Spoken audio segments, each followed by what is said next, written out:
Thank you very much. So the aim of this presentation is to briefly discuss how structural geology and faults and fractures in particular need to be understood for the evaluation of containment in geological CO2 storage. We're firstly going to have a look at some of the key questions to address in the exploration stage, particularly relating to screening for acreage capture and down to structures in individual license blocks, particularly the storage potential and containment in saline aquifers. And then we're going to move on to the key questions to address of fault-related containment in development projects. And finally, some research results on fault-related leakages at containment limits to the storage areas. So firstly, for exploration, we try to evaluate three main types of element, and both for the quantification of the storage potential. Sorry, both there's three things: storage potential and of the aquifer, containment, and injectivity. And in each case, we aim to quantify the magnitudes and the uncertainties in these values, as well as risking the probability of success of each of these elements. And we're going to concentrate mainly a little bit firstly on the aquifer storage potential, but mainly on the containment in this exercise. At the end of the day, as we were discussing earlier, the pressure margin is a key parameter to evaluate the storage resources of a saline aquifer. So this is an example of a structural geology in the exploration stages. What we're looking at here is an in-house study from part of the southern North Sea, where we're firstly reviewing the structure at the regional scale with a view to identifying those areas most suitable as containment boundaries to our limits for our storage area. And then we zoom in to those sweet spots where we we aim to map out in more detail the containment limits and the fault networks. And to do this, because of the time constraints and the large area to cover, we're now using machine learning tools we have in-house for automated fault mapping. Nevertheless, it does need to be QC'd and reviewed or performed by an experienced structural geologist for QCing as well as completing the fault interpretation. So that's the first point. When we zoom into a particular area, this is an example from exploration study at the scale of a containment area, shall we say. It's actually north of our Aramis development project, where we're faced with a challenge of different kinds of data, of different legacies, shall we say, different vintages, 2D and 3D seismic and so on. In this particular case, this is a scale bar of 10 kilometers down here. We have an area where we believe the aquifers disappeared or thin out to zero on the northwest and northeast sides. The question posed to me as the structural geologist is the potential for fault-related containment to the southwest and the southeast. Bearing in mind a lot of this is from 2D, so how do we close the area off to the southwest and the southeast? Firstly, in terms of the structural uncertainty, in this particular example, we define different potential fault networks which could act as containment limits. We can call them a P90, P50, or P10, or some kind of mini modem maxi, if you like. So that's one aspect of the work. Then we move on to the question of risking the probability of success. And how do we do this? That's not such an obvious question to answer. We're still, I believe, on a learning curve. I don't know if folks from other companies find this when we're dealing with exploration CS projects. We're still on a bit of a learning curve. So how do we propose a probability of success for a fault-related containment? In this particular slide, we have an example based on our estimations of the fault properties, such as permeability and thickness, for example, of a very simple pressure dissipation calculation and the time scale associated. This is aquifer pressure. I'm not talking about the CO2 yet. And in this example, we see that for a given range of permeabilities in this order of magnitude here, we would expect on an arbitrarily fixed time scale, say 1,000 years, could be a different one, to dissipate about half the pressure, or down to 0.2 of the original injected pressure. Okay, so that we could use as some kind of proxy, if you like, for probability of success for a given fault network. In this particular case, we can conclude the fault network geometry and the petrophysical properties all impact on the containment in terms of the volume of the containment limits, and also in terms of risking the probability of success. Question of induced seismicity has to come up, of course. We're looking for proxies as well for our exploration screening studies.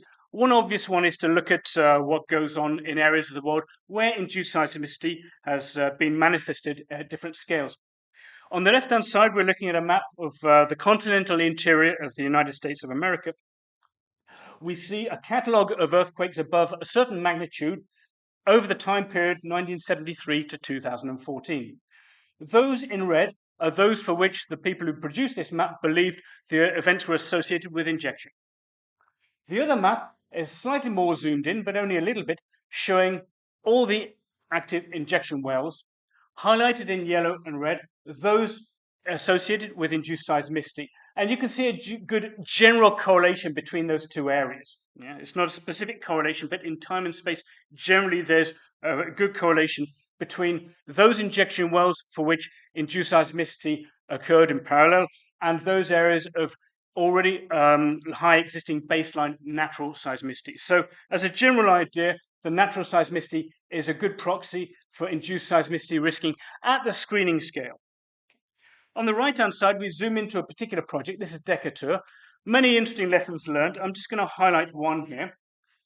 The project started, I believe, by injecting into the basal aquifers lying directly above the rigid crystalline basement, in which case they experienced a high degree of induced seismicity, of which much of it was indeed in the basement on the basement fault. You stop that, it decreases the frequency of the induced seismicity greatly. Carry on injecting in a shallower aquifer, which is disconnected from the deeper aquifer and basement by an intermediate seal, and the frequency of the induced seismicity decreases drastically, for which we can get another general rule out that communication with the basement faults is a key factor in inducing seismicity. So again, we can use that for a kind of screening factor. Are the aquifers we're looking at connected to rigid basement and potentially active basement faults or not, as another screening proxy? Moving on to development projects now, I'm highlighting the relationship between geostructure, or structural geology, and geomechanics for geological hazards. This is from a colleague of mine who's head of geomechanics. If we're looking at, for example, we've talked about induced seismicity already, but for example, CO2 leakage, which is one of our interests, of course, in this conference. So we're looking at different aspects of this. Could be through caprock fractures. It could be around a reservoir kind of spill point, structural geometric spill point such as here. It could be diffusion through the caprock, or it could be along faults either as they're reactivating or even beforehand. Much of what I do is more focused on the aquifer pressure wave than the CO2, I have to admit, but the two could be important in different circumstances. And we need to assess the containment of this through the integrity of the caprock and seals and the fault integrity, of course, and the potential for injection-induced fault reactivation and induced seismicity, of course. So, and this is just another graphic with highlighting the aspect of upfault leakage, of course. So one of the aspects now in the development project, this is work from Aramis in the offshore Netherlands. What I'm highlighting here, the problem of faults that cut up through the top seal layer, which is considered to be the ultimate seal for most people. It's the zechstein evaporites, so you can imagine they're very low permeability, shall we say, almost geologically impermeable. Yes, they've held hydrocarbons. We're now looking at depleted gas fields. Okay, so you can also say that if the gas was held on a geological timescale, what are we worrying about? I'm not entirely in agreement with that for a number of reasons. We have to, in any case, perform due diligence to investigate those areas which we might need to focus on for monitoring, if anything happened geomechanically on these faults in the future. Even if we're now injecting into, depleted gas fields. What I'm highlighting here on this map, this is a 10-kilometer scale bar, are all those areas where the faults cut up through the zechstein evaporites. Here's an example.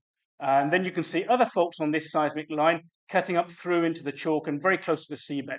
And we reviewed all this area to highlight on this map the red lines are the faults which cut up through the zechstein evaporites, considered to be the ultimate seal. Faults are more likely to cut up through this ultimate seal in regions where, of course, the seal is thin. That's understandable. These breaching faults need, of course, to be compared with geomechanical criteria for their fault reactivation. And as a first screening pass, before we go to the geomechanicists for more detailed modeling, we can review their orientations with respect to a regional stress field. This is from the world stress map. The maximum horizontal stress direction is northwest-southeast. That's in line with our legacy data from boreholes in the license area. This is legacy data from 25 years ago with a maximum horizontal stress northwest-southeast. That doesn't exactly give us a stress regime. It just tells us the direction of maximum horizontal stress. We can imagine either a normal fault stress regime with the minimum principal stress north, east, southwest, or so that would be this one up here, and we're risking the different fault orientations and their margin of pressure to a fault reactivation, or it could be a strike slip fault stress regime, which would give us a slightly different result. Either way, the faults that are thought to be most stable would be those that are oriented in the blue direction, trending north, east, southwest. The faults that are least stable are either northwest, southeast, or slightly divergent around that axis. And we can rank these faults in terms of their orientation. Are they most likely to be reactivated or least likely? And focus our attention and our modeling on those areas. So then the geomechanical work would need to calculate a maximum acceptable injection pressure at the weakest point. So that's an example from a development project. And finally, some research results and natural analogues for gas leakage, both CO2 and methane. I'm just going to give one example for this and then one more detailed example to finish off. This is a worldwide database screening. So CO2 and other leakages up faults. Nice example from Utah. This is a different scale, the Sea of Marmara and the North Anatolian Fault, and marine geoscience data for gas leakages related to active faulting. But in any case, a worldwide database, we try and screen this database with respect to different geological factors. One example here with a nice correlation showing the sites per kilometer squared shows an excellent positive correlation with geodetic strain rate for those areas for which a geodetic strain rate model exists. There are some caveats to this. We get to a strain rate of -7 on a logarithmic scale, beyond which we have a sampling problem. There are not enough GPS stations that have been around for a sufficiently long time scale, 15, 20 years, in areas where we have higher strain rates. And in any case, we probably wouldn't want to store CO2 there anyway. Nevertheless, this is promising, and this is work that we want to continue. So geological and geophysical proxies for natural gas emissions as an aid to leakage risking in CS exploration. And my last example is from one of our own projects in a tectonically active area. This is the East African Rift. I don't know if you recognize this part of East Africa, which has a relatively high seismogenic and tectonic activity. As we zoom into our area of interest, we have a lot of fault-bounded panels here, many of which actually trapped methane and oil on the geological timescale. But they are nevertheless leaking. So it's dynamic arrival, charging, and leakage of the hydrocarbons. This graph in the middle, I've had to clean it up for confidentiality reasons, but you can see the 10-bar scale here on the horizontal axis, 100 meters scale bar on the vertical axis.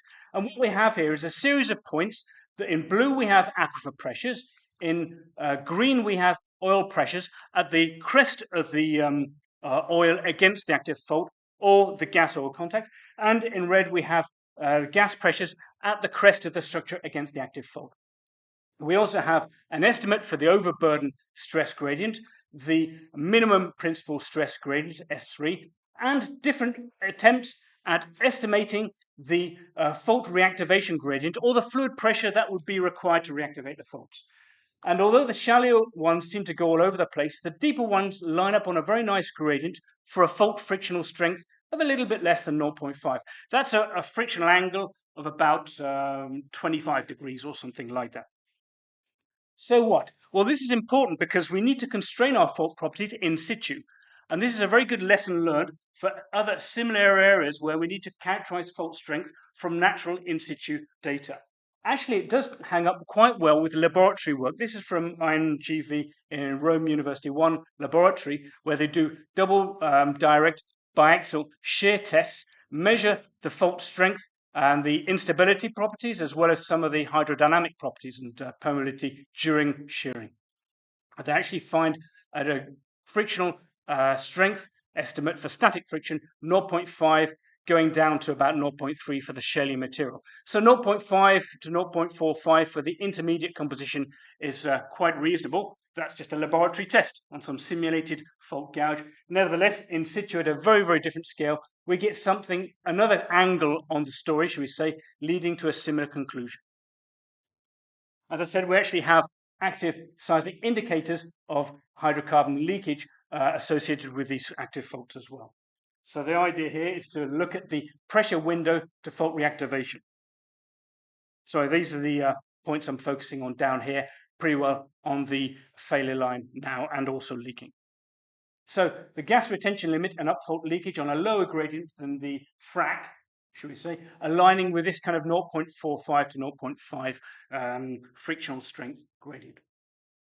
So to finish, structural geology involved in CS exploration projects in different ways. I mentioned defining the limits to aquifer storage zones, but also the subject is really about containment, seal integrity, faults cutting up through the seal, natural seismicity, and of course our liaisons between structural geology and geomechanics.